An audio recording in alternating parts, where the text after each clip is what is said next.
Blog Talk Radio. Everybody should know that's how love goes. It's good for the soul. Oh, I got a long way to go, but it won't stop the pain. No, that's the kind of thing that keeps me coming back again and again. Till I see your face, I won't be satisfied. No, I won't stop.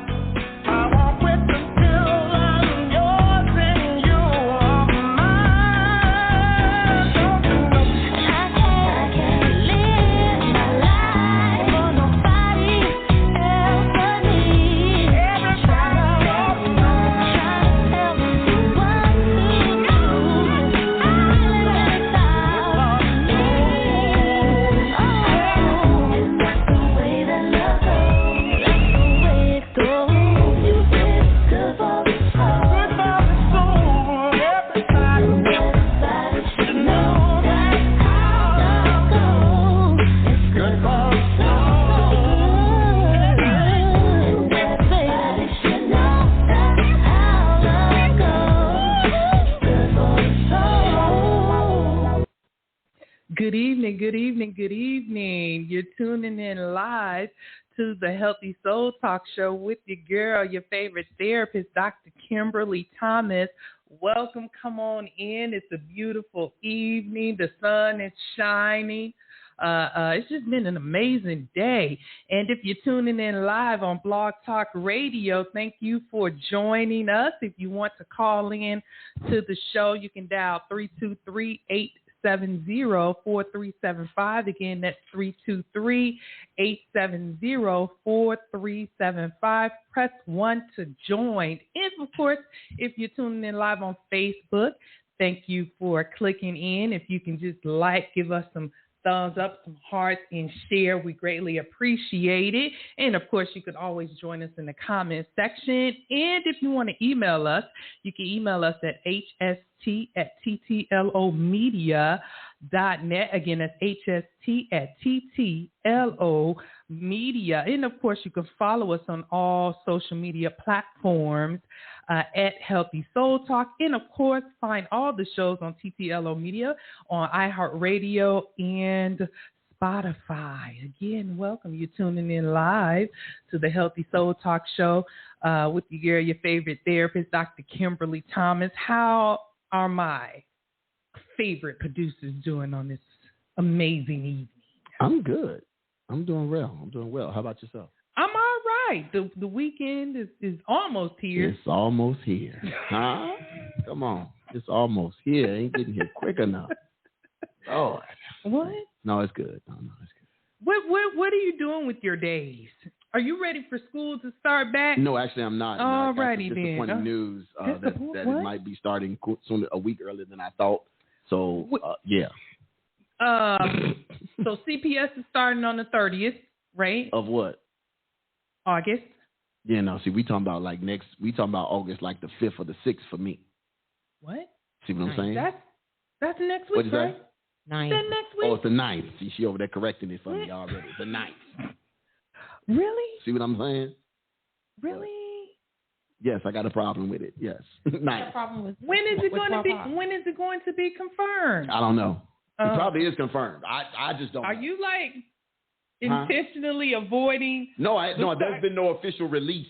Some folks just have information. There's been no official release, and I ain't got nothing in my email, school related. Wait a minute. How about the students? Well, I think it's August 23rd. Oh, never mind. Hold on. There's an email that was sent at 5:05 today. Hold please. That's my call rating. Oh my God, that's funny. August 23rd. Okay, that sounds a little bit better. For the students. Oh, okay then. They got to work about the work. They got to train about the train. Okay. Okay. Well, this year we will be hosting 2 weeks of professional development. 2 weeks. That will provide a strong foundation and launch to the school year. We will begin Monday, August 9th, unless we communicate otherwise. In person. All faculty and staff are to report to the building every day. I'm reading this as I'm finding this out. We're all finding this out. You and I are finding this out together. I feel like you're going to go home and process that a little bit more. The purpose of this message is to help you prepare for the start of PD week. Oh, my goodness. Oh, okay. Wow. All right. Well, it's been a good summer. Well, here's the thing. I thought it was just a rumor that CPS was starting on the 30th. I really did, but we planned a vacation. So we trying to plan one. That's why I'm not happy about these dates. Well, tell them it was pre-planned and you can't change any arrangements. If it was going to be on Zoom, it wouldn't have bothered me because, but now they're talking about in person. In person. Right. I want to be like the people who was in Haiti all school year. Haiti? What? I'm sorry. I said that out loud and they might be watching. Wow. Yeah, I did say that out loud. Pray for me. Right. Tanya, how you doing? Oh, me? Yeah. Little old me? I'm fine. Oh, goodness. Yeah. What about yourself? I'm doing well. I'm ready for August. I need to reset. So. Did you get you a reset, retool, relaunch shirt? No? You should get you one. You should get you one. What size? A reset, retool, relaunch. From who? I mean, you? Those are my new shirts. Yeah. Okay, then. I'm going to buy a size too shirt? Small because that'll force me to, stay on track.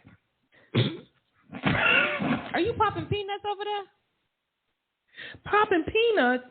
Hope you ain't got me on camera eating peanuts. Let me see. Yep, she got me on camera eating peanuts. Thanks. What? Okay, then, y'all. Right. Tuning in live to the Healthy Nice Soul Talk Show. Thank you for joining in. Let's get started. All right, let's jump on in here. You know how we do it. We always kick off the show with spiritual connect point, right? And I be in my feelings. Uh-oh. Be in my feelings about this. Should I do anything over here? That's just the antenna on that, whatever that might be. Like something. So, I thought about this question because I'm still learning, right? And I think we talked about this a while back, not as in depth like this though. But, for me, it took me a while to understand how to give my time back, right? Using spiritual gifts, right? Talent, because I always felt like and was under the impression that everything you do as such should be done in the church. And so, I mean, it was really, I wouldn't say it sparked like anxiety or anything, but it was always a great concern, right? That finding your place, right, in church to use these gifts, to be of service, right? To give back what God has blessed you with, and obviously as I grew, I don't know, this is just me, fitting in as an adult in church sometimes can be difficult. And so you pull back, and many people leave the church, right? Based on the experiences that, okay, I just don't feel right here. And it was a great disappointment because then I started to feel like, okay, God is blessing me, but I'm not giving back to him how he's blessing me. And I don't know, I just went through this stage like, I'm cheating God, right? Okay. And so that's, to me, that's different from tithing, right? Because that's different. Yes. That's different, right? But I always felt like because I didn't, or I was not heavily into this, I'd had to grow into that, using the gifts and talents that God blessed you with does not indicate it should only be used in the church. So the question is, what does the Bible say about using time, talents, and treasure? And I'm not going to read this passage, but, I really zoned in Matthew 25th chapter, 31 to 46, right? How it talks about, Jesus explaining right? That whole concept of when I was hungry, you fed me, right? When I was in need, you fulfilled that need, right? And just that comparison of those who did and who didn't. And I said there has to be more people out there who either was once at a place or still in this place, right? That the only way they can serve God or use the talents and treasures, right, that He blessed them with is if they are in the church using it. And I could be wrong. That's why I'm posing it like this, but that's not the essence of what this is saying to me, that this is only displayed when it's done in the church, right? You meet people that come in the church with a need. You meet people in the church that, you know, we have a lot of clothes and drives, and I'm not saying that's wrong, but I'm saying I don't feel like that's the only intention, right, that Christ had for us, is that you only do this in the church, right? Because we live lives outside of the church, right? And does that count? I feel like that was the question, right? Does it count that I do it in the work that I do? Does it count, right, if someone I see in the grocery store and they're struggling, right, to get those last few items, right, to feed their kids? Does it count, right? You know, as they say, paying it forward, right? Does that count? You know, are we Christ-like in those settings?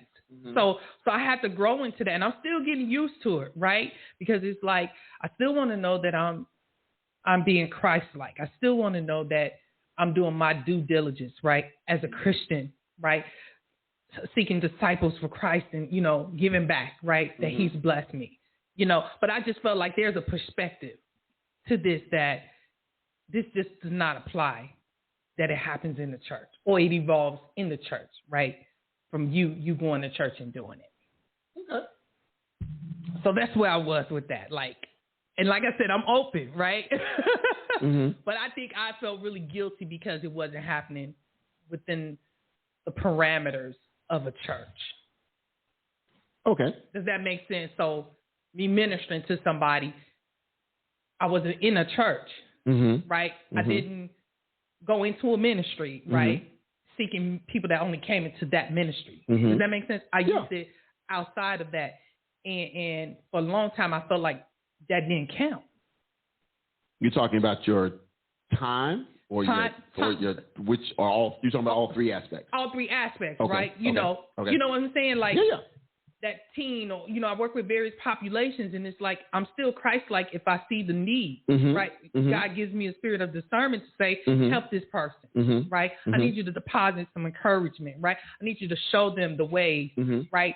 Answer their questions that nobody else will, right? That can help them step a little bit further into their future. Okay. Does that make sense? Because there was no quote unquote church connection to it. Okay. That's kind of where I was with that this only applied to in church stuff. This was just church stuff. So let me you mentioned the Matthew scripture about the parable of the talents. Yes. Right? That was Matthew 6, I believe you were talking 25. Where Matthew 25 or Matthew 6? 25. Okay. The one about when the Son of Man comes in glory. And you use that one. Yeah, okay. Like when I was hungry, you fed me. You know, when I was in need, you gave me something to eat. When I was thirsty, you gave me water. And I'm just like, okay, I don't think that, and this is just me, like everybody in need that Christ sends your way is just not going to come into the church.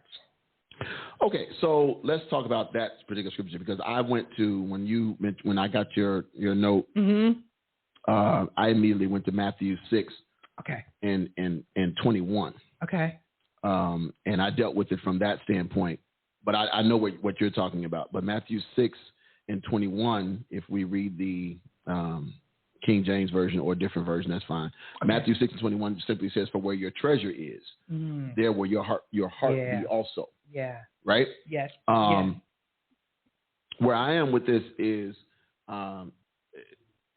time, talent, and treasure honestly has nothing to do with being in the physical building. Got it. Or anything to do with necessarily with ministry. You don't always have to be doing working in let me say it this way. You don't always have to be working in a ministry to be using your time, talent, and treasure. Yes. You can evangelize and not be a part of the evangelistic team. Yes. Okay? Yeah. Yeah. So you can say, I'm using my time, or you can have a talent. And that talent is something that you have. Talent is not something you're born with. It's something that you practice at, and that you grow into. Yeah. So we're all given a special. All of us have a special talent or gift. But then when it comes to ministry, when it comes to God, those things are gifted by God. But even with gifts, they have to be honed. Yes. Yes. Right? Yes. So it depends on what. Now you may have a gift for doing things, but they may not.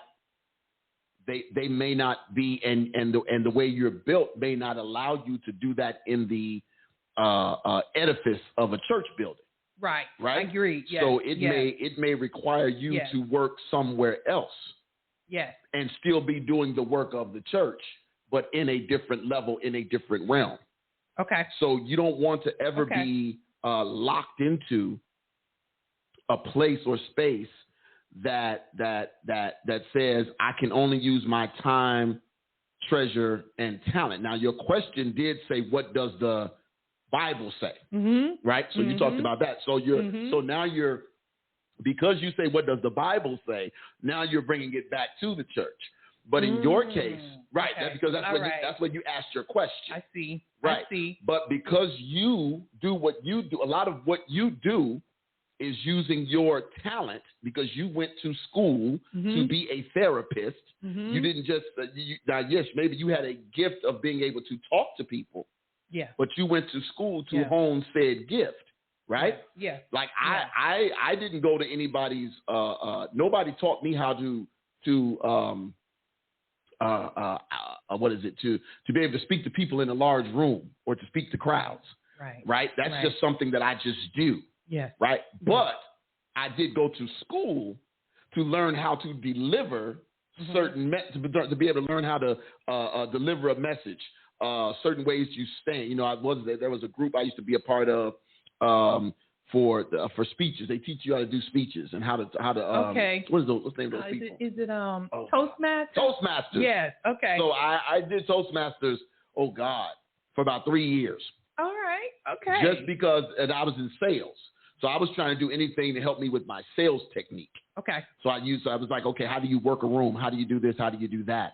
But my gift of just being able to walk into a room and talk to people, that's separate. Right. Right? But how do you use said gift? Right. Right? So I can use said gift in the church. Yes. Or I can use said gift in the world. Yes. So the question is, now if you said Bible related, how is God getting the glory out of my time, my talent, and my treasure? Right? Yes. So my time is the time that I put in what? Doing God's work. Yes. Right? Am I using the best of my time when I use it for God's work? Am I wasting time doing other things when I could be doing this? Now, that doesn't mean I need to be doing God's work 24/7. Jesus didn't work 24/7. The Bible gives us the examples of when Jesus worked, but I tell people all the time, he did sleep. And I'm sure the Bible does not tell us about it, but there are times when Jesus had downtime.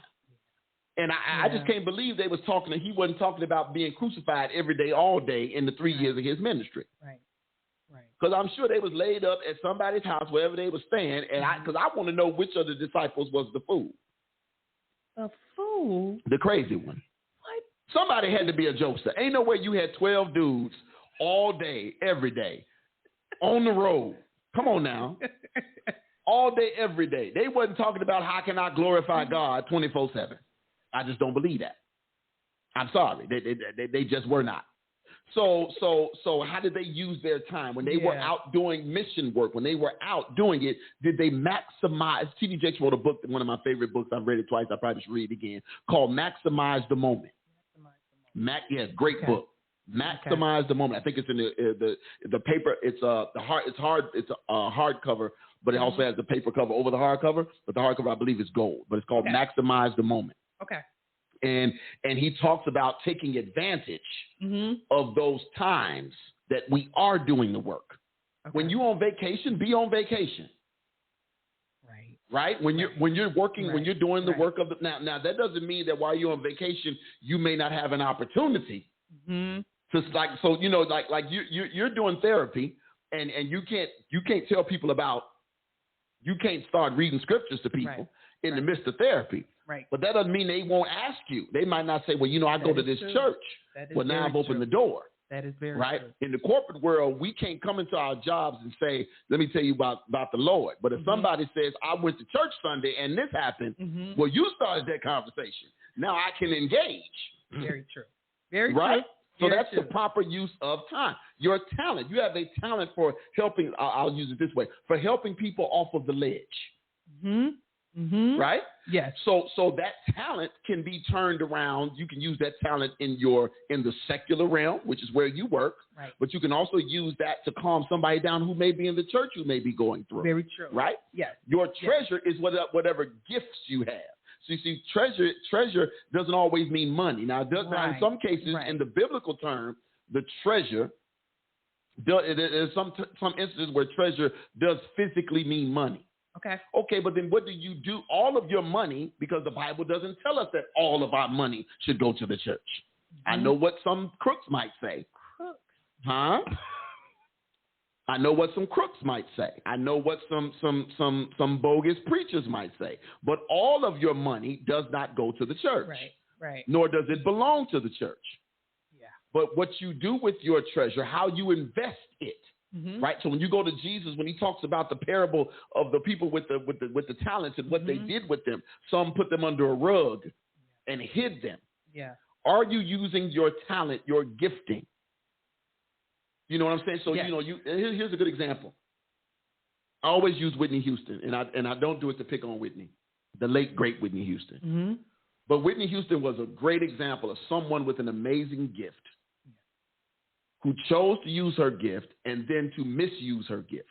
I'm not going to say she misused her gift because she chose to sing R&B. Oh, right. I'm not going to say that. Yeah. Because Whitney would have been, now, would she have been Whitney Houston, still the same Whitney Houston singing gospel?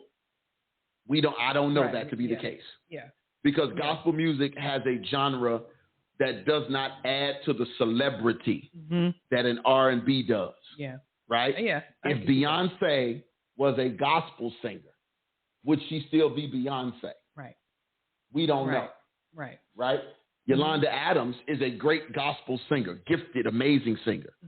Would she be larger than life if she was an R&B singer? Right. Probably. Right. But that's not her. She's using her gift to inspire people to Christ. Right. Right.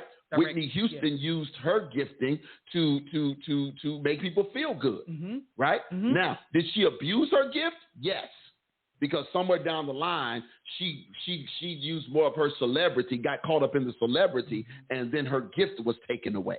She lost her gift. So how you use your treasure, your gift that God gives you matters, right? Yes. So go back to your question.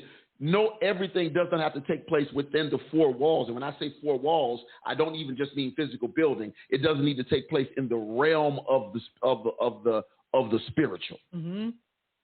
Right. Yeah. Yes. And I think that's where, hurting people are. There's some hurting people there that are holding back or feeling like they're not glorifying God. Yes. Right? Because, like I said, they're not per se associated, right, what they're doing with the church. And we live beyond, right, the walls of the church, right? And so that's kind of where I was with that is, it's your life, right, that Christ is looking at, your life, right, not just your Sunday morning, right? Correct. Church attendance, right, not just your how many ministries you join. Right. Right. And that's where I want to encourage, because I had to encourage myself through this. Like, okay, you live for Christ, period, 24/7. So let him use you. Yeah. Right. You know what I'm saying? It's okay. Right. It's okay. Nobody's around. Right. Okay. Like, there's this sacredness, right, that comes with using your time, and treasure. You know what I'm saying? But we kind of magnified it and glorified it that humans must see. Yeah. You use your time, talents, and treasure. Mm-hmm. That's it, right? So it's like, who's going to see me, right? Who's going to validate what I'm doing, right? Is the using of, and that's where I've learned, clearly as I've gotten older and more into Christ in my relationship, that it does not matter who sees, right? There's no one on this earth that can validate, right, that you are using your time, talents, and treasures for the work of the kingdom. Right. But we've been persuaded that way, right? That someone must notice you, right? Someone must say something. You hear that a lot now. Oh, don't worry about it if your name is not called, and blah blah. Like, how do we even get to that point, right? because we are a people who, especially us, black folk, we've been overlooked for so long. We felt the need to always call the name. Call the name. But because when you're an overlooked people, you want to. A lot of times it's kind of like the parent who didn't have when they were coming up, and then they got, and so they overcompensate. Yes. We started doing that in the church. Okay. We want to thank Sister So and So because she put an extra roll of toilet paper up in the bathroom, and we just want to say a prayer for her. You know what I'm saying? Because we got to a point where everything had to be recognized. Yeah. And a lot of times, and if you think about Jesus' ministry, think about every time Jesus did a miracle. First thing he would say was, which always baffled me, even when I was in school, we talked about this. Every time Jesus did a miracle, he was like, "Tell no man." What? Right. Yeah. Bro, I ain't never been able to see. I was born blind. You just picked up some dirt, spit in it, rubbed in my eye, and now I can see stuff and see people, and you gonna tell me go back and don't tell nobody? He said that every time because he never wanted, and he did that because his time hadn't came yet, so he didn't want to get bum rushed by people saying, But even though by the time he got to the crucifixion, he was already, everybody knew who he was. Right. But he didn't want his name called. Yeah. He didn't want his name called. The example, right? Yeah. The example. So be the example. It's like, you know what? Do the work. We know who recognizes it. Right. I know who sees it. Right? I don't have to have my name called because I know who sees it. Now, don't get me wrong. When you call the names, us as people, if we did something, all of us have a whether we want to admit it or not, we have a need to be celebrated. Absolutely. I agree. Right? Yes. At some point, we all have a need to be celebrated. Yes. So, it's like I'm laughing at you because the thing is moving around. But, no, her camera. Oh. I know you're not on it, but it's like I thought about what you said earlier. But anyway, it comes from a place of we want, at some point, we do want to be celebrated. But if I win a contest, yes, celebrate me. If I, beat your behind in spades or Uno, I'm gonna celebrate myself. You know what I'm saying? But that's just that's just something we do. Yes. Yeah. So I think that's healthy. It is healthy. There's nothing wrong with that. Healthy. But don't healthy soul talk. Yeah. Don't live your life based on that. Right. Okay. All right. Yes. Thank you. All right. There we go. I like it. I just hope that it's just something to think about, right? Every day you wake up, are you giving yourself the opportunity to use your time, talent, and treasure? Right? And is it just selective or conditional? All right. Yes. All right. So, as we keep moving here, welcome, Dr. Brown. Hey, Malia, how are you? Thank you for joining in. Those of you who are on, if you could just say hello, like, share, and we're going to keep it moving here. Now, last week we did a drastic switch. Yeah. And this week ain't no better. Oh, Lord. Here we go. So just I'm gonna give everybody a little bit of time here to switch it over, absorb what we just, did, but we got to keep the show moving, right, to the Did You Know? And I found something quite interesting. And so I thought about that, and, I like to help the people, right? So this is equal opportunity and my show, so, I can say what I want sometimes. Ooh, you sounding real, kind of Dana spirit I feel over there. That's what I felt. But go ahead. Right. They'll be all right. Yeah. That's what I heard too, but go ahead. I just feel like there's so much I want to talk about, and I have to ramp up to being a little bit more risky, right? A little bit more risky. So I'm just kind of dropping stuff in the water, if you will, to see how it takes. So we gonna move on to the Did You Know? So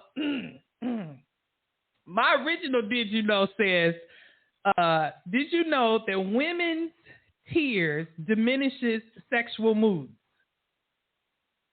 Right? Women's tears diminishes sexual moods. Now listen, that's the nice version. I have to give you now the straightforward, the internet version. Because there's an internet version that I couldn't quite get myself to send y'all. But when I processed it and thought about it, it could be true because I hear this a lot, obviously, in the work that I do. All right, so my version was women's tears diminishes sexual moods, right? Mm-hmm. The internet version says, did you know women's tears kill erections? Hello? I mean, are you crying during sex? No, we ain't even got started. It says women's tears kill erections, and it says here, ever wonder why guys get so uncomfortable when a woman cries? Probably because they feel their male anatomy shrinking. It says the smell of a woman's tears immediately lowers testosterone levels and kills sexual arousal. Read it again for you. Cut out my tear ducts. It says, ever wonder why a guy gets so uncomfortable when a woman cries? Probably because they can feel, and they did list the actual anatomy here, their man part shrinking. The smell of a woman's tears immediately lowers testosterone levels and kills sexual arousal. Hello? I'm here. I guess you're asking for him. That's why you're saying hello. Is that what she had? Oh. Because when you first gave it to me and everything, I was like, I was just like, uh-oh. But then I went to go read it, and I didn't read the man's part. I still didn't believe it for the woman's part either. Oh, and so I was like, okay. I'm like, so you just gonna let a few tears stop you? So it was more you into it already, and here comes tears or emotion or whatever. I'm just saying, even period, not even in the act. I'm just saying, like, if I'm not in the act and I'm just happen to be crying, so we're gonna let me crying stop us from getting intimate. Are we serious right now? So like that's what I could not understand for me. So I thought about this and just reflecting on times that I've heard couples where when there is a lot of crying and this is out of discord, right? How it becomes a turnoff, right? It's like, you always crying and now you hear like this domino effect. Intimacy slows down, right? Or it's less of, because there's always this presence of emotion. So I think my connection is more so with when there's tension, right? There's this, unresolved issue, or we have some rough patches, right, in this relationship, and because it's so much of that, right, the sex drive starts to diminish, right? And I've heard some women say that, and some men, that they're not in the mood when that happens, right? But some women think that actually jumpstarts the mood because, okay, here I am being vulnerable, right? There's this,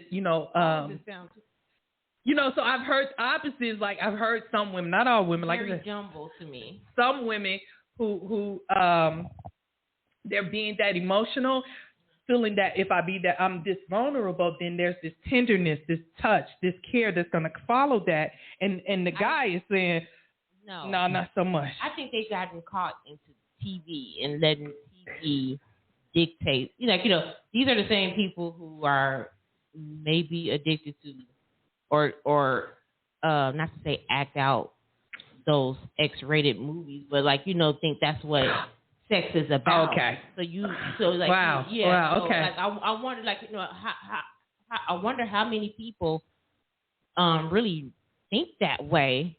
Are they thinking that way because they they see that emotional crying in sex when a female is first having sex the first time and think it's supposed to be that tender or is it after the aggressive argument or that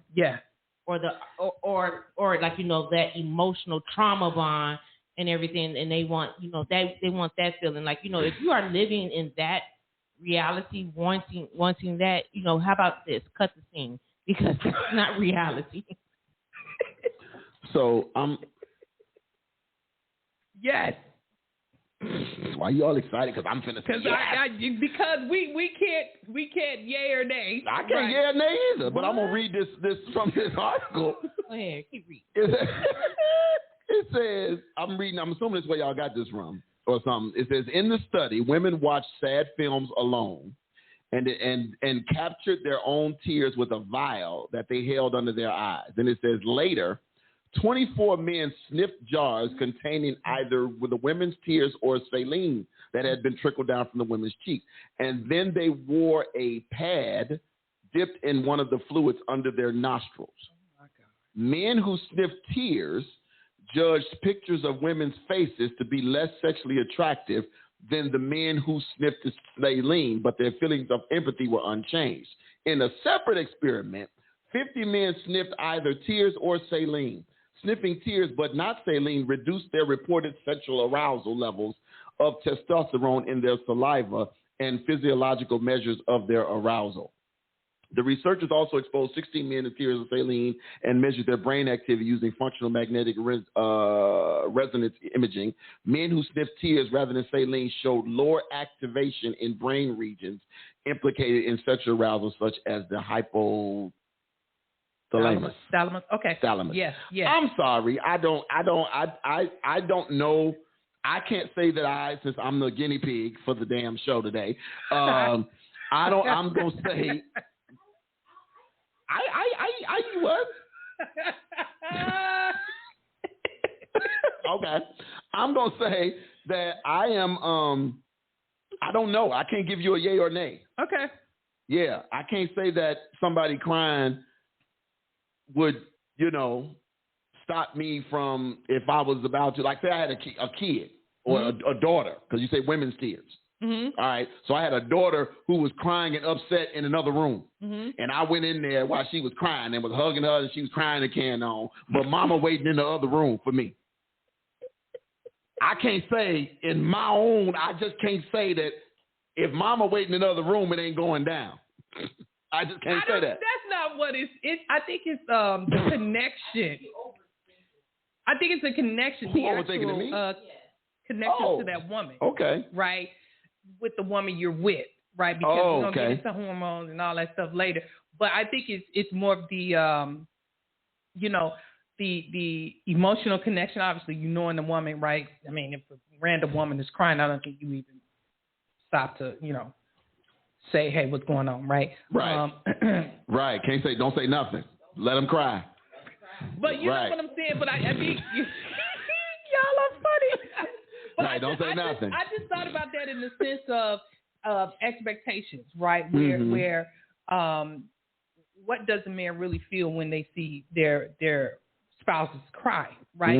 Is it a need to go in and care? Does it make you and I don't mean uncomfortable as in, you can't look at them cry, but it puts you in a different space, right? And this is just a piece of it, just to say, when some women may be expecting a level of intimacy that comes out of them being emotional, right, for some reason that, what's going on between the two of you, that doesn't necessarily that man, right, is going to be in that same space. And he may have a hard time getting into that space, right, suggested here because of, right, the chemicals that's being released through your tears. And our bodies vibe off each other clearly, right, when you are, I just lost the article, but I believe it was that particular article was probably written by a man. I wouldn't be surprised if it was done by a man. Okay, if you're a man out there, only because have you lost your mojo when your wife started crying? Okay, I don't want to. Good evening, Felicia. How are you? You tuned in just in time. Are you here? Why are you asking me? Huh? I want to ask you this question. She asked the questions. We just answered. Okay. Why are you asking questions? All right, I'm gonna go this way then. No, go ahead. Ask the question. Go ahead. I still think you're overthinking it.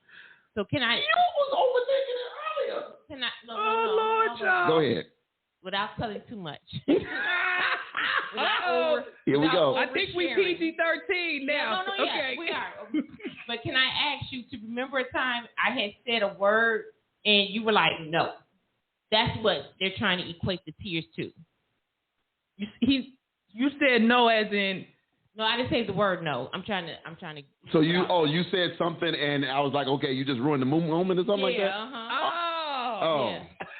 But I mean, you say I'm equating the tears to that. That's what the tears the presence of tears in the sense. That's right. Oh. That's the equation. I get what you all are saying. Okay, I'm just, I just don't agree. It's basically saying some men get turned off when their woman cries and they want to have sex at that particular time.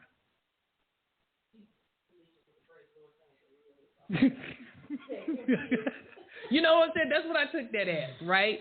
That there are some moments where if you're desiring to be intimate and your tears start flowing because, for whatever reason you want some attention, it's how you feeling at the moment, your tears may,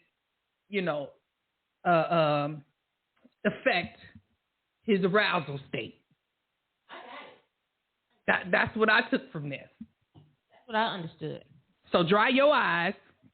And give it.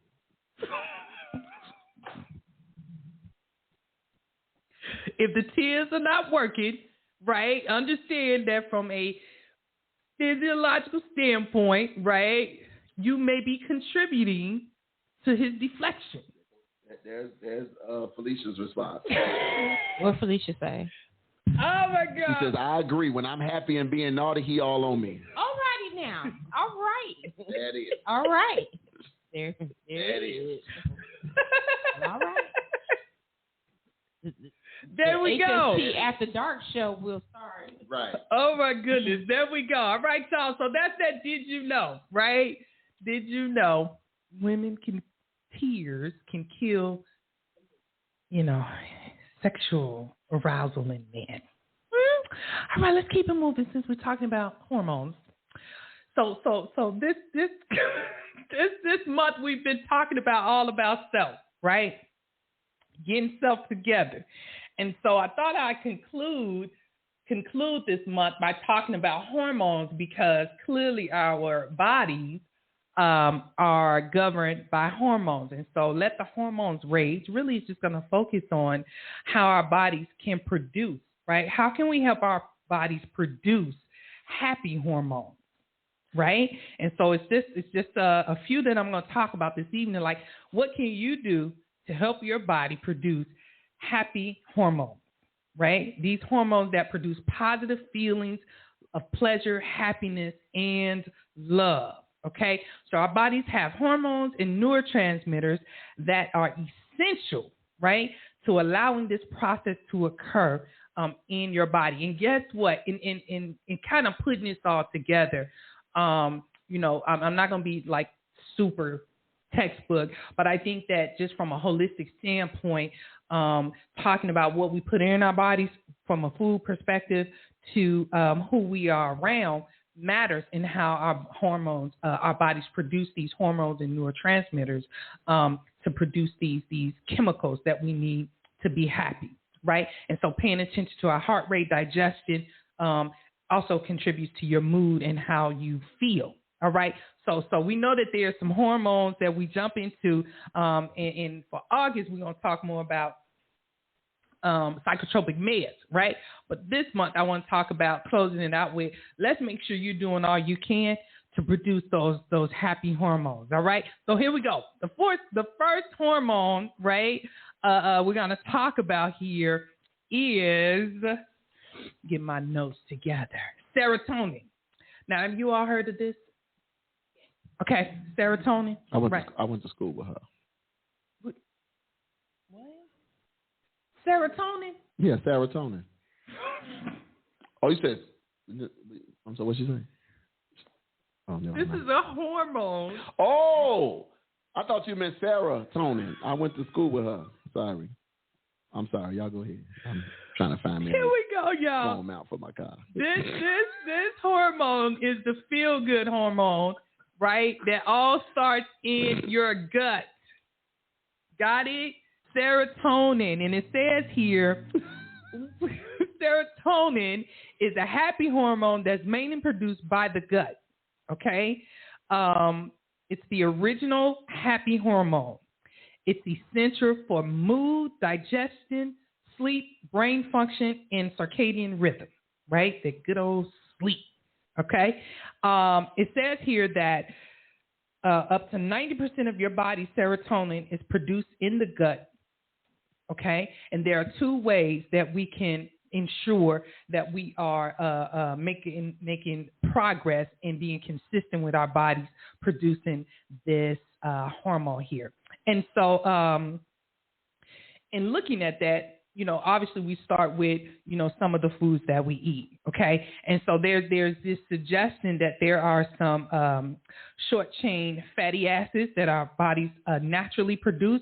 However, there's some foods that we can eat to make sure that it's continuously produced. But then there's another precursor called tryptophan, okay? And it's a substance that you can use that helps your gut turn it into serotonin, okay? Now, I'm only saying this because when you think about everybody's preaching health and wellness and fitness and, we're asking what are your vitamin D levels like, that is the true vitamin, in terms of are you getting enough sunlight, right? Oh. Are you eating? Oh, I know what you was talking about. Okay, I got it now. Although that last week, we're going to get to that a little bit later. Okay. Oxytocin. But just understanding that you can start making sure from a physiological standpoint that feel-good hormone, right, starts in your gut. And, we don't talk about this enough in our culture. How does your food really make you feel? Right? We know it makes us sleepy sometimes, mm-hmm. right? Well, we don't really get into like how do you actually feel, right, with the food that you eat? Do you feel that it gives you energy, right? Do you feel like it's giving you your nutrients that you need, right? How do you actually feel with those things? And so here it says that some of the things that you can look out for, and you all let me know, like I want to add to this list because it's some things that we may eat a little of that we can actually turn it into a regular thing to eat. So of course they have on here barley, berries, blackberries, right? Garlic, cranberries. They have on here Jerusalem artichoke, legumes, oats, onions, rye, wheat, and pasta. Right? Mm-hmm. So is there anything on this list, right, that you feel like it's just like unrealistic to eat on a regular basis, right? That we know these are foods that help those fatty acids, right? The gut, right? Digestion, which we say part of digesting, having a healthy digestive system helps you have a balanced mood. And I look at that and I'm speaking about that. We always have to ask people how they feel physically, when they're in the office. And you'll be surprised at there's so many people walking around that don't feel well in their gut. Whether that's constipation, gassy, as they say, right? Ulcers, they have a pain every now and then, GERD, heartburn, right? Heartburn. Yeah, and you may say, well, how does that contribute to symptoms? A lot of anxiety. Because when your anxiety flares up, right, here goes the cortisol, right, disrupting things, sending your body into fight or flight. So your systems all work together, but there's so many people walking around with issues with their gut that they don't give attention to. Right? So that's my first thing here. Is like we're starting with the happy hormone. How does your gut feel right now? Right? Are you suffering from heartburn, indigestion? Are you taking over-the-counter stomach aids, right? Pepto, all of that stuff, right? Got my diarrhea. Felicia says, y'all funny. The enchiladas last night made me feel comatose, but they was fire. You can literally be full of it just by your mental health and what you absolutely. I'm you know. I guess if you're talking about food, like, and how it's making you feel. Yes. I mean, like, you know, especially when you're supposed to be eating right and everything, you do have a sense of, like, you know, like this, not to say wrong, but like, you know. Like, you know, did I need that Twinkie? Did I need that? Did I need, you ask yourself, like, you know, could I have walked away from them Chips Ahoy cookies without taking one because I wasn't hungry and everything? And so, like, you know, and when you talk about feeling sluggish, like, you know, and you think about it in terms of, like, you know, because you know your body, like, you know, like this extra weight that I'm carrying, like, you know, you feeling sluggish, like, you know, because I'm not putting the correct things in my body to feel right, to feel healthy. Like, you know, you feel good. Well, some people might. I like oatmeal. You feel good when you eat some oatmeal. You feel good when you have some fruit. You feel good when you, like, you're not putting, like, you know, fast food. You know, when you decide, like, you know what, instead of McDonald's, I'll go to Roti. And eat some Mediterranean food. Like, you know, at least it's a little bit better than this, like, you know, this high saturated fat food. So that's, you know, I understand. And then I think you have to treat your nutrition, right, like your, how can I say this, like an exercise regimen, right? Because you have to know what foods don't work for you, right? I think that there's so much out there now to research for yourself to see what works for you, right? I know they have prebiotics and probiotics because sometimes our bodies, you know, they don't, you know, have the bacteria that it needs, right, to thrive healthy. And so you have to find, so instead of loading up on, quote unquote, the prescribed meds, why not try the different foods to help you maintain that gut health? Because we know that ultimately, if you don't feel well, that's going to stress you out, right? It's not going to produce those happy hormones that we're talking about, and so now your health is declining, right? And it's like, you know, this is a short list, right? This is a short list of. I'm just thinking about, you know, they say here looking at prebiotic foods, right? Adding the good bacteria to produce these short chain fatty acids, hence that support serotonin naturally in your body. Apples, right? Citrus fruits, you know, mushrooms, right? And just all these things where certain things just can't be every once in a while, right? You just can't have fruit salad at the company, you know, lunch, right? It has to be something that you buy regularly because it's something that helps your body naturally produce something for your well-being, right? And so there are also some foods that you can eat that helps produce tryptophan,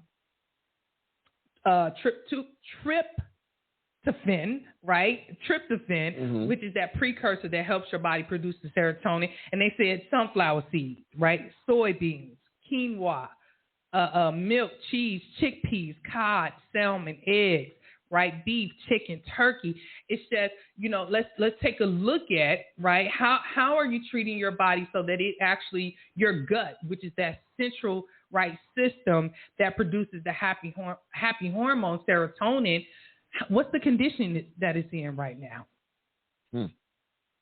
Right? What's the condition? And I always, sometimes my clients look at me like I'm crazy because I'm like, are you sure you're regular? Right? Because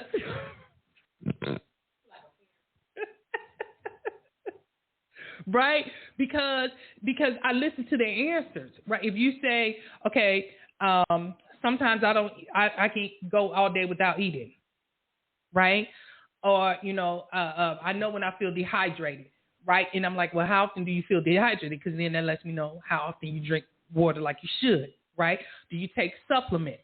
How often are you buying over-the-counter meds, right, for your digestion? Because I'm listening for how often you don't feel well. You know what I'm saying? So it really has to be, because honestly, we can do therapy 24/7, but in your body, in your physical body, if you're not well, we'll be going in circles because you need medical attention. Your body needs medical attention, right? Mm-hmm. Your body needs nutrients. Your body needs to be realigned, right? And your body needs to get back on track from a hormonal standpoint. And there actually is a blood panel that actually tests the levels of vitamin D and serotonin, and women have their own panel and men have their own panel. And you have to ask for these things, right, when you go to the doctor. And so that tells you, that's step one, right, in getting your body aligned mentally and physically is where your hormone level. All right? So that's that first chemical, right? Serotonin. We call it the mood stabilizer. Okay? And some of the things we say, well, we're more than just food. Yes, we are. So think about how much sunlight you get. Mm-hmm. Right? It matters. They suggest that, and this makes a difference for me. When you're driving, you should have your window down to absorb the sunlight directly, right, in the fresh air. There's power in, fresh air and walking outside, right, absorbing the sunlight. Mindfulness, the meditation, right, being with nature. Those of you who garden, even if it's, mowing the lawn, right, or planting, garden flowers, right. All this matters in boosting serotonin level. It's the feel, because you feel good. Right, your body starts to produce these juices, right? That I'm doing something that actually makes my body feel good. Got it? All right. So that's that first one, right? Serotonin, the gut. It all starts in the gut. If you're not feeling well, please see a specialist. Right? Please see a specialist, because rest assured, if your digestion is off, heartburn, ulcers, right? You can't eat, assy foods. You're constantly, popping those, what is that, Tums, right? Tums, Zantac. Yeah. Be mindful of that, because I feel like as much money as you invest in controlling those symptoms, use that money to invest in eliminating those symptoms. That's good. Right? But it's a lifetime effort, right? Once you find what works for you, it's a lifetime effort. All right? So there we go. So what do you all eat a lot of as far as fruits? Because y'all be out. Fruits? I like, I am a apple, grapes, watermelon, cantaloupe. I'm limited on my fruits. Okay, but those are good. You have like the rainbow going. Yeah, but according to some people, I just eat two things. So. Oh, okay. I'm sorry. Okay, then. You'll be all right. So, wow. Way to throw me under. Yeah. Oh my goodness. I eat strawberries. Okay. Mangoes, grapes. Okay. Cantaloupe, melon. Yeah. Trying to get back in the habit of just. You eat kiwis too, don't you? Yes. Yeah. See, I'm not eating that. And nope. Trying to get back in the habit of, like, I used to, as a kid, I would eat whole lettuce. Really? Yeah. Okay. Oh, okay. I like limes. I could do lime. I do. I like limes too when they're on a margarita. Yep. So no salt. You can also put them in water to infuse your water. Yes. Yeah. We do that. Yeah.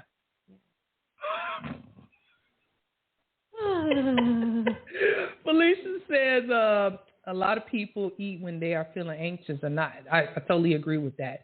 I can only use rice milk, no soy, no milk, no cheese. I feel so much better. Absolutely.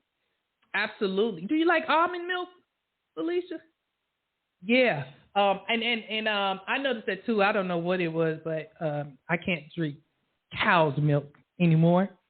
And yeah, there's a period where you need to just stop. So no more of that. So I totally feel you on that one. All right, listen, we're gonna keep going here. Next hormone we're talking about is oxytocin. Mm-hmm. This is the cuddle hormone. The cuddle hormone? The cuddle. Cuddle hormone. Oh, allergic to almond and soy. Got it. Okay. All right. The cuddle, oxytocin, the cuddle hormone. Okay. It promotes bonding and trust, and it is particularly active during childbirth where it stimulates contractions. That is where I was first introduced to this hormone. One of the lesser known but equally important functions is as a neurotransmitter that helps regulate stress responses and calms the nervous system. All right.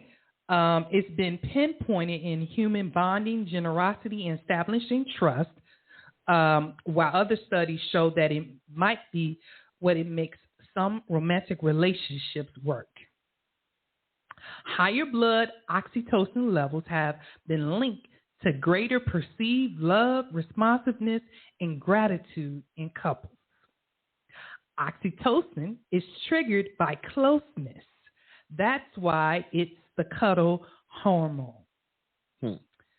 Oxytocin secretion happens in response to stimuli perceived by the brain, which is carefully monitoring your environment for threats and signs of safety using your ears, eyes, taste, touch, and smell.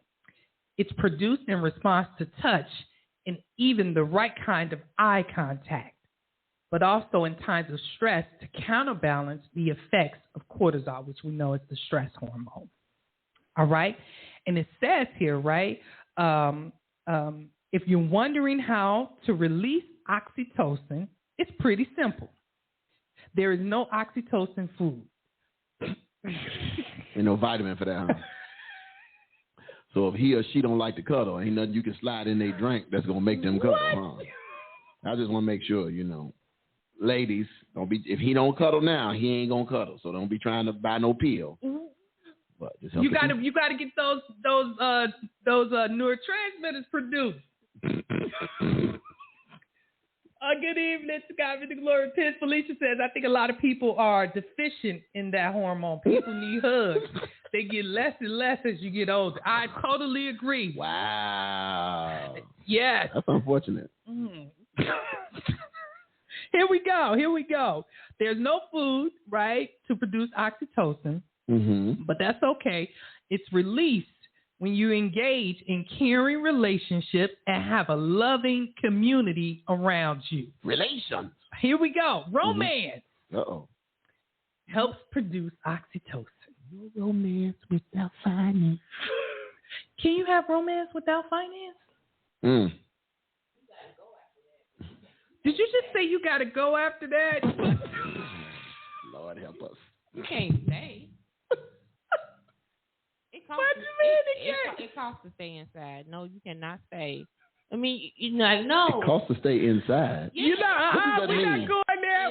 What does that mean? Going there. No. Okay, you brought it up. You should have just let that go. What in the world? No. You saying no, but what you saying? You asked the question. Why did you ask the question? Is there romance with no finance? Right. You can be creative. I was just you singing just the song. You may be limited, is what you're saying. Said you had to have a J-O-B. I was just singing the song. I didn't know y'all was finna. Oh my goodness. Start a movement. All right, here romance. And I think when you think about the term romance, again, it's you are intentionally doing something to produce happiness in somebody else, right? And you obviously respond off each other, right? So I hope that the spouse you're with, you know how to romance each other. Mm-hmm. And sometimes you need to do that in spite of, right? I think so many switches get turned off when there's friction, right, in a marriage. And you just sit there like, so if we have no touch, no hug, no kiss, no hello, no goodbye, sleeping in separate bedrooms, you don't even bring me nothing to eat when you go out and come back. You don't wake me up to go to church with you, right? That's an issue. Because remember, not only is, oxytocin not being produced, it's not being produced, right? Mm-hmm. So you're deficient at that point. I can go back to that first hormone, serotonin, right? You're definitely not focused on your body, right? And making sure that's up to par. These things have a domino effect, right? And so this is something to this connection is that from a holistic standpoint, relationships matter just as much as, right, how you treat your physical body. People around you, right? Do they bring good energy? Mm-hmm. You understand what I'm saying? Do they support, right, good eating habits? Not only just that, but are they good company? You understand what I'm saying? You ever been forced to be around somebody you don't want to be around and you sitting there just mad, right? And you hot, yes. Blood pressure up. I mean, you sweat. Yes. You got all kinds of thoughts running through your mind. Yes. Your body is going through a hormonal change. Yes. You understand? You're not happy. You're not even trying to force yourself to be happy. You're sitting there stewing. Yes. In cortisol. Just bathing in it.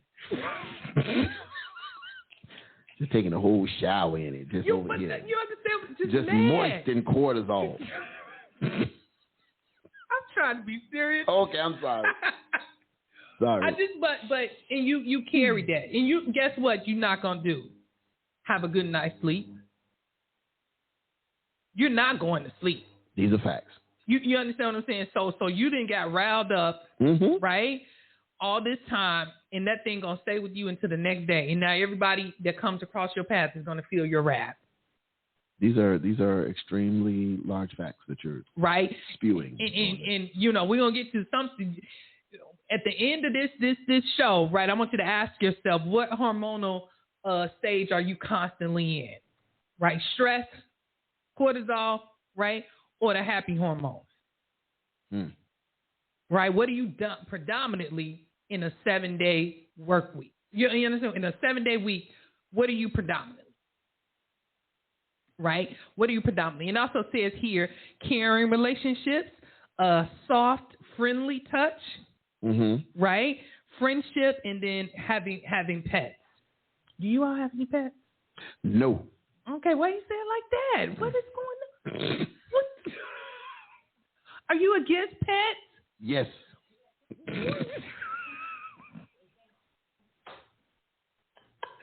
Felicia said maybe in this she said, I think a lot of people are deficient in the hormone, right? People need hugs. Maybe in this new generation of women, you can get romance with a McDonald's trip. Don't get me started. My mother called me to get all of my photos out of her house. I went to the doctor afterwards. Her blood pressure was 140/100.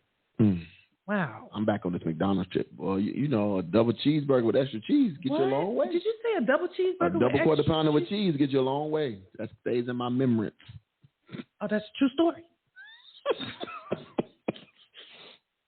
I'm just saying, it don't take a lot. Listen, okay. It says here, although there is, take this. There's an oxytocin supplement in the form of a nasal spray. Uh-oh. It is primarily used for problems related to childbirth and psychiatric research. Mm-hmm. I knew that. So so it's supposed to be used for something else. Well, no, I think it's Yeah, it's predominantly used. Right. Anybody say, well, yes, it is a supplement out So there. now we're going to just be spraying up the nose so you can get some hugs. No, you're not going to get it. The woman is that's trying to go in labor. So you can be getting some hugs. We're going to spray some stuff. No.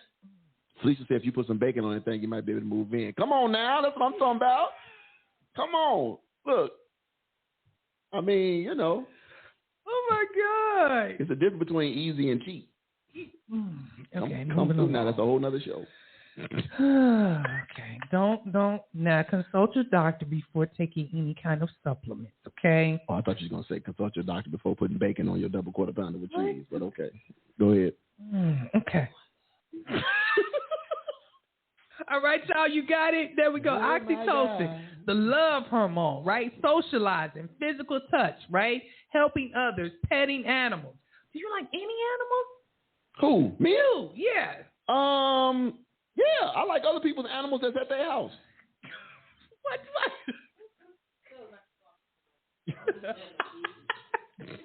What you going to say something? Y'all are funny. Oh Lord, let's move on. Let's go here, y'all. I mean, it's like I don't know. I'm not like anti-animal. I'm not a fan of anything. You don't want one for yourself in the house, jumping on furniture, beds. I got to walk. None of that. Okay. So we want to give it. You can have fish. I'm cool with a fish. I would love an aquarium. They're a little work, but if you get it done right, you can probably keep one. I'm good with an aquarium though. Maybe a bird. Really? What? Oh. Oh, okay. Well, I guess that's the end of that. Give him a mix. Okay, then. Never mind. We talking about oxytocin.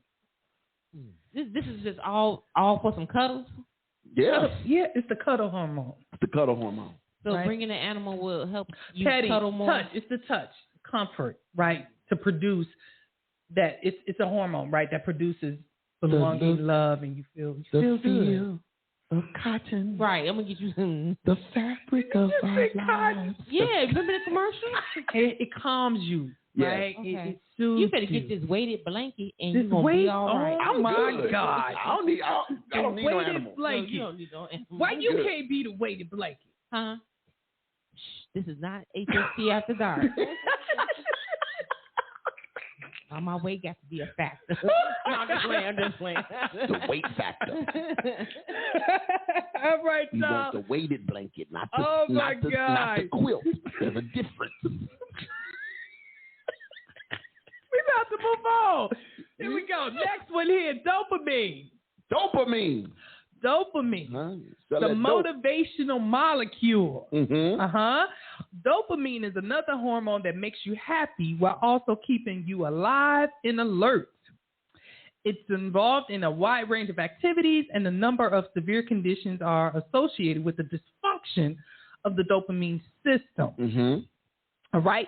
Here are some systems it's involved in: motor control and cognitive function, the brain's motivation and reward system, decision making and impulse control, memory and attention, maternal and reproductive behavior. This chemical is part of the brain's reward system. All right. It's what gives you pleasurable sensations and keeps you coming back for more. Dopamine is considered to be the motivational cog in the system, and it's naturally released when you perceive food or sex, but before you consume it. Mm-hmm. All right? So thinking about that, right? Dopamine, and of course we're going somewhere with this when you talk about, love and belonging and feeding the body what it needs. Okay? So understanding that dopamine is the active neurotransmitter in addictions as well to substances. Hence, that's the twist here, right? The twist here is we research strongly supports, right, that person who unfortunately tries narcotics, right, gets that euphoria in this strong shot of dopamine, right, producing their bodies. Hence, I need more of that, right? It's that neurotransmitter, right, that sends to the brain, give me more of that because that felt good. Right. And so we do contribute this particular chemical here, dopamine, with, again, addictions. However, we need it. Right. We need it. There is a healthy way to produce dopamine, as we say here, It's the reward chemical. Mm-hmm. Got it? It happens when you achieve goals. It happens when you complete a task. It happens, you produce this chemical when you practice self-care. Mm-hmm. Got it? And it says here, again, we back to the gut, y'all. We back to the gut. Dopamine is a motivational molecule that's also made in the gut. Approximately 50% of all your dopamine is produced in the gut. Mm-hmm. All right? And again, of course, that would go along with the food, right? Mm-hmm. The pleasure of eating those good foods. And we know that some of us eat the wrong food because it just tastes so amazing. And the brain says, what? More.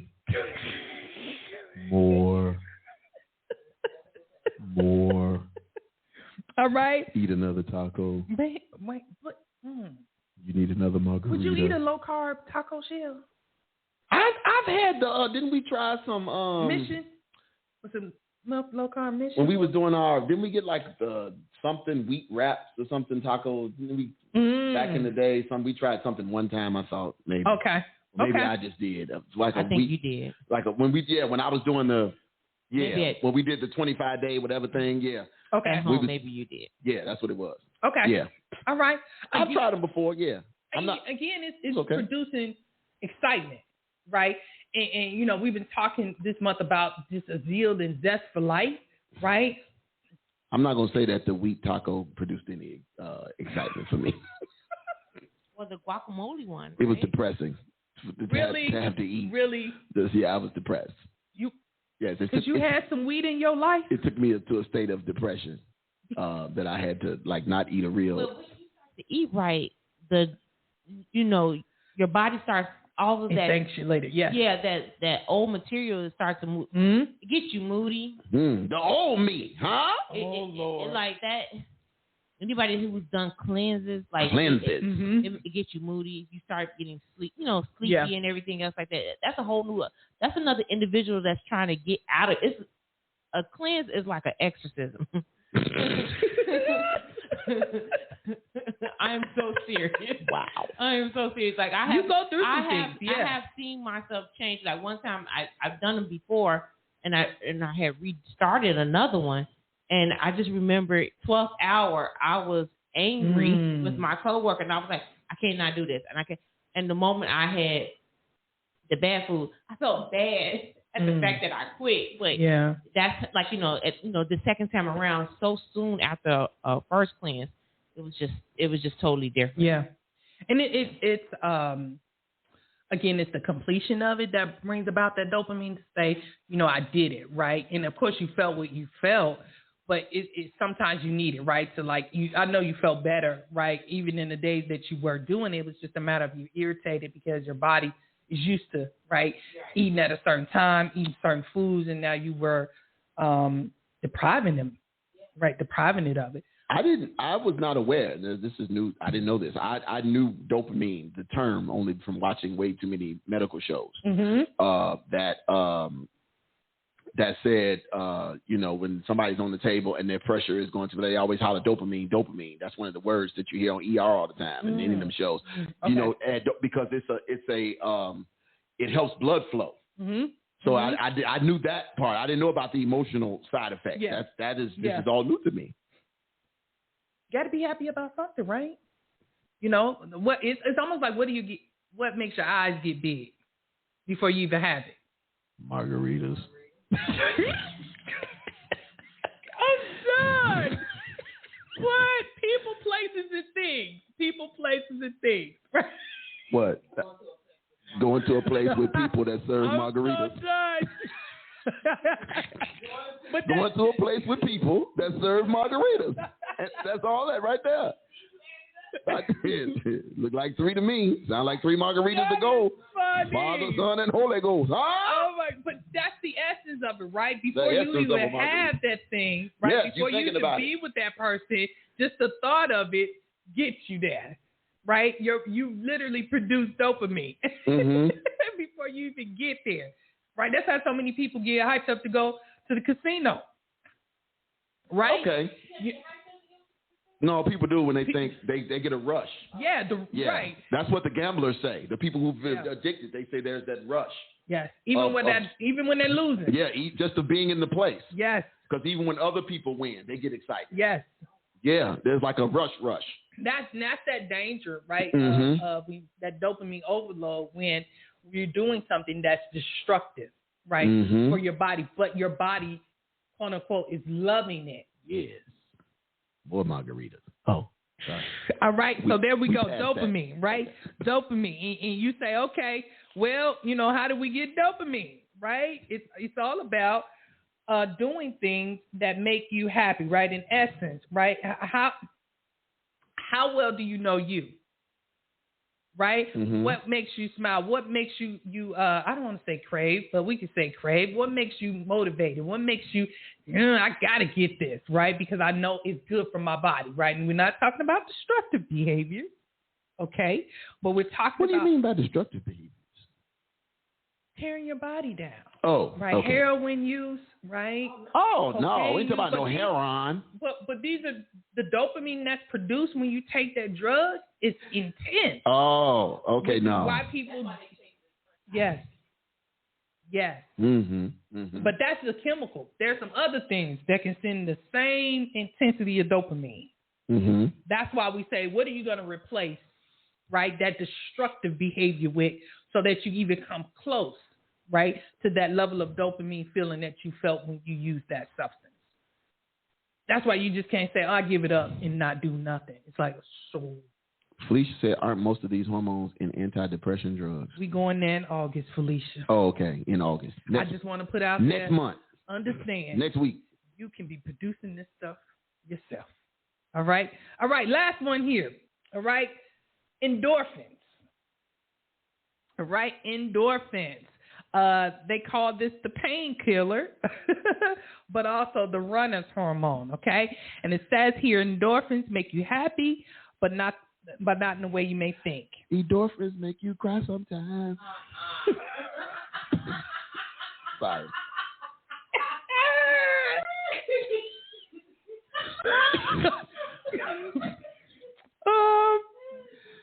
Okay. Endorphins are hormones, okay? And neurosignaling molecules that function as painkillers, okay? Mhm. They inhibit the transmission of pain signals in the central nervous system by binding to opioid receptors, which is the body's natural morphine. Got it? You can boost your endorphins through cardio fitness, right, such as running. All right? Endorphins and dopamine are often confused because each one is a chemical that makes you happy in a broad sense of the term. However, they are in some ways related because when endorphins bind to receptors of the central nervous system, dopamine, the pleasure hormone, is released. Right? But we know the distinctiveness here is that pain receptor, okay? Happy endorphins didn't rise to fame because they block pain signals. Didn't rise to fame because they block pain signals, but because they induce euphoria. Right? The runner's high is caused by a big rush of endorphins. Mhm. Got it? And so I don't know if you have ever heard this, but people who I do hear a lot of people who run, like they just get this rush of energy, like okay, I could just skip through the day now, and I'm just like, but you just ran 9 miles. What? Aren't you sleepy? I just talked about that on Sunday. I talked about it on Sunday. The Okay. second wind. I talked about Mhm. that. Yeah, or fresh wind, whatever. Yeah. But yeah, it happens. There's a chemical that's released, and it does give you a sense of it's like a fresh burst of energy. Yes. Yeah. Yeah. And not just about running. I think they just put that there because, like you said, that's the instant one, right? Mhm. For a brisk run, especially in nature, right? Mhm. There's just invigoration there. It's just this exercising in general, right? Produces endorphin. And I don't know if you all, and I have experiences just being on this wellness journey. When I first started, I was really sore, right, after working out. And the trainer was like, but you got to keep working out to get rid of the soreness. Come on now, I wish you say it again. Come on. You got to get when it when it started to hurt. That's when you're supposed to keep going. To get up and do some jumping jacks. That's it. I was like, "Are you serious?" But guess what? It worked. It does work. I mean, because my legs were cramping. And Say it for the people in the balcony. Say it for the people in the balcony. Literally. He said you got to stretch the muscles. Get to moving. Move it. I like to move it. So I got to get back on it for August, though. Life happened this month between June and July. I know, right? But I promise you, that thing about even if you're sore, I mean, you got to listen to your body if you need to rest. But you have to work out to get rid of the soreness. Like, you got to work it out. Like pull the muscles back into But people forget the cool down. Huh? The cool down. The cool down? Yes. What about the cool down? When working out. You got to cool down? Yeah. But when you're in the midst of the workout, you got to keep going. Yeah. Or go as intense. So, like, work it. And I think that's how people intensify their workouts because their bodies, obviously get used to the routine. But yes, working out helps with the body. It was miraculous to me. Never experienced that before. Never, right? So yes, I was very thrilled with that. So, got it, endorphins, right? The painkiller. Do this through exercising, listening to music, right? Watching a good movie, laughing, okay?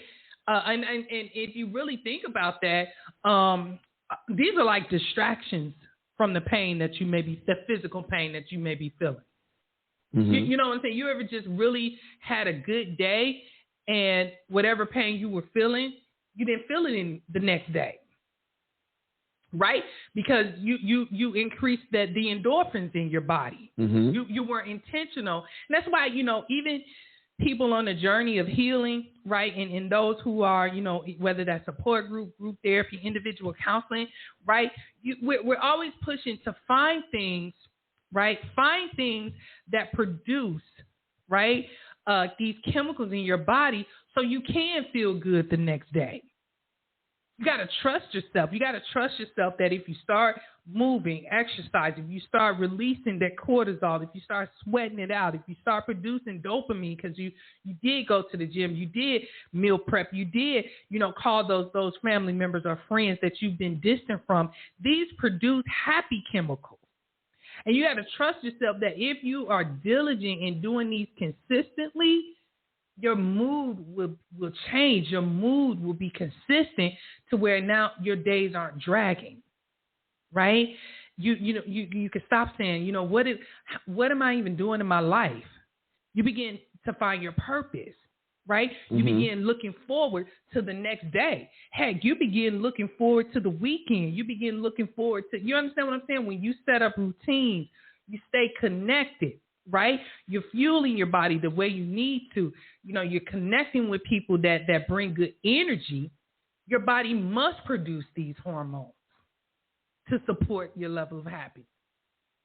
Okay? So I just want to leave that there, is to trust yourself, that it's not just about mental health, it's also about physical health, right? How well you take care of yourself physically, right, helps you physiologically produce the hormones needed to regulate your mood, right? And so, yes, when your doctor, because that's a lot of times when you go to your primary care and you're firing off, doc, I ain't been sleeping well, I can't concentrate, right? All this stuff, they do what? They do prescribe you meds.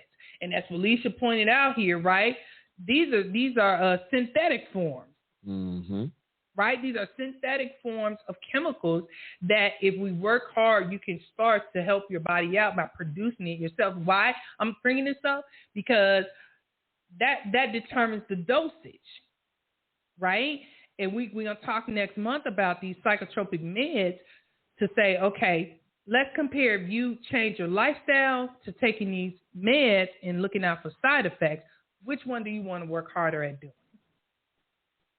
Right? Thinking about this. Where do you want to invest most of your time? Right? Taking care of your body, right? Watching people, places, and things, right? Sometimes the easy way out is you're on a cocktail, as they say. Now you got to, with meds. Oh. Right? Wait a minute now, hold on. Right? So that's where we're going with this is, first of all, let's set it up for next month, right? Psychotropic meds are synthetic forms of chemicals, right? Hormones that our bodies naturally produce. Got it? Mm-hmm. All right? That's where we're leading at. So I want everybody to assess that, right? If you've been with us all month, we've been talking about self-care, right? Spirituality, different practices, and just assessing your life, right? But now let's take a look at, how do you feel right now? Are you physically okay? Do you need to see a doctor for anything, right? Are you enduring pain because you're telling yourself you have a high tolerance for pain? Right? Mm-hmm. Why? Why do you even want to test that? Right? Think about that, okay? And we talked a lot about the gut because we know the digestive system, right, produces a lot of those hormones. And then that's off. Then, of course, there are other systems that can have a domino effect. All right? So there we go. All right? We're going to start there. Next month, we're talking about psychotropic meds. Again, we're doing this series. We're going to jump into psychotic meds, antipsychotic meds next month. All right? Sound like a plan. All right, y'all. Thank y'all for my doctor gave me a prophetic word this year: eat less and move more. Let the church say amen. For real. Yes. There we go. Thank you, Felicia, for that last comment there. Again, y'all have a great evening. Thank you for tuning in live. Be safe. Don't cry too much.